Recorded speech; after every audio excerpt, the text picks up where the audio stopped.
Yeah, you can go. Okay, the next project is going to be cutting.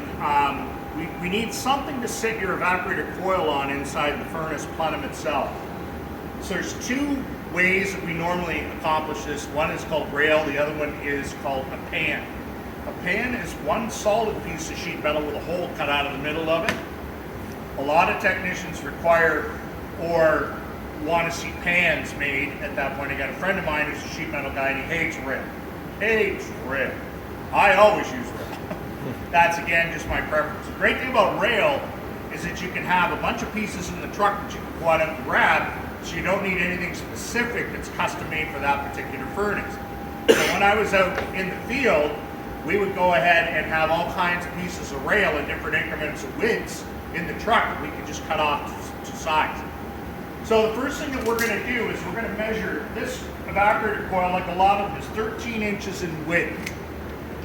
Also, good idea to measure your depth of your plenum. This one, 20 inches, will fit perfectly to be able to fit this in. A lot of your plenums on furnaces, you will actually see the openings at the top of the furnace are 19 or 19 and a half inches deep. I always make them 20 because guess what your standard measurement is for a plenum. That way you're able to put a door like what we just manufactured on there, a flat door, rather than having to go with a bubble door. A bubble door is going to be one where this part of the coil is going to stick out, and now we have to make a sheet metal piece that's going to be able to come out and cover it, which requires a lot more time and effort.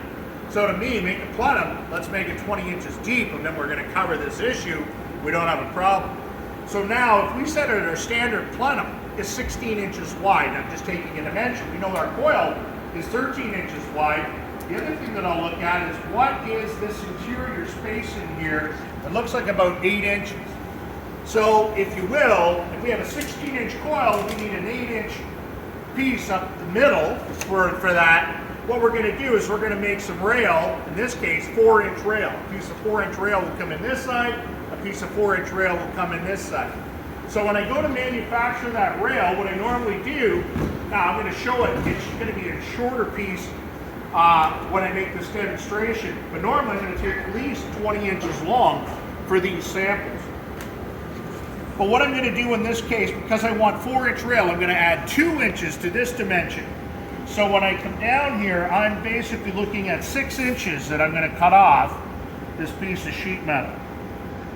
So again, I'm going to just do a little line here.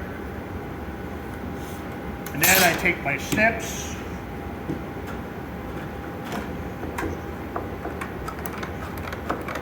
And cut on my line.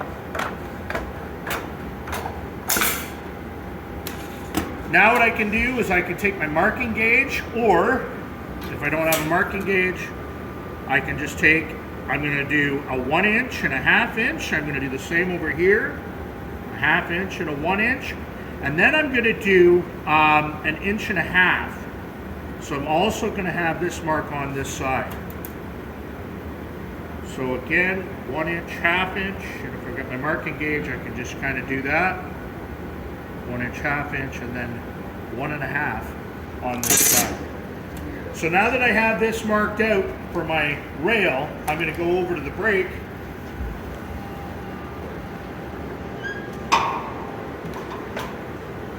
I'm going to start at the first marks first. Just line those up in the brake. That's going to be folded right over.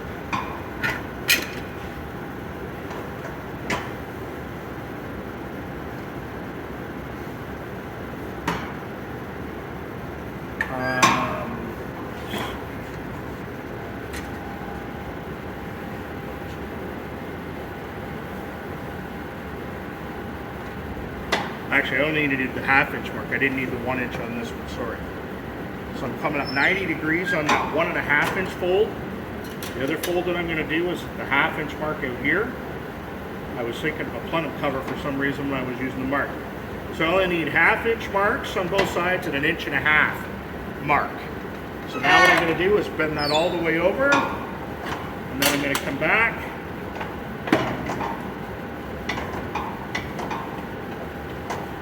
Fold that, squish it down. Now I have my rail. So you can see my rail there has a 1/2 inch safety edge on it, another 1/2 inch safety edge up here. I have a 1 inch lip that I can use to be able to screw to the plenum. So normally what I do is I will make a smaller piece of this, maybe 2 inches or 1.5 inches, and I put that in the back of the plenum first.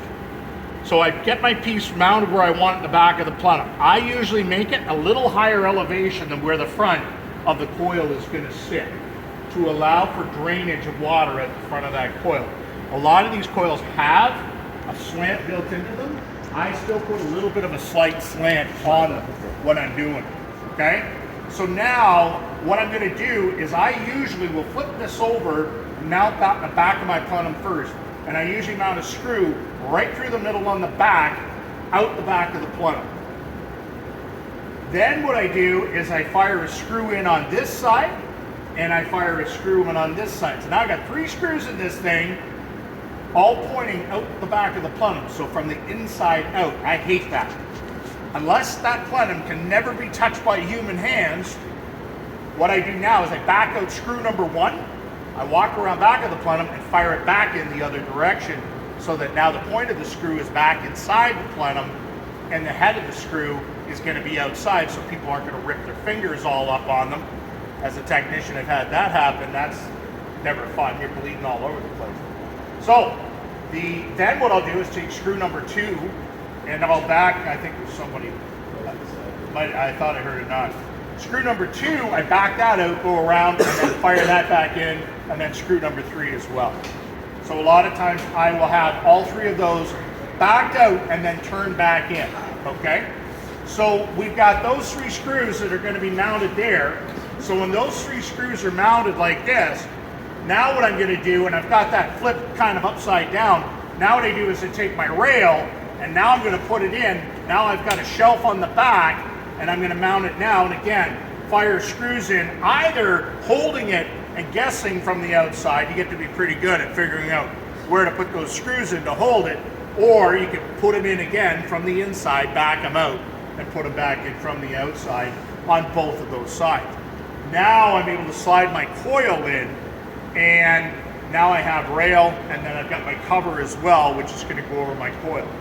The only other thing that I could say on the coil cover that I normally do is I have a step drill bit that I carry with me, because I have to obviously punch out where my suction line and my liquid line is going through, and also where my drain is going to go through for my coil.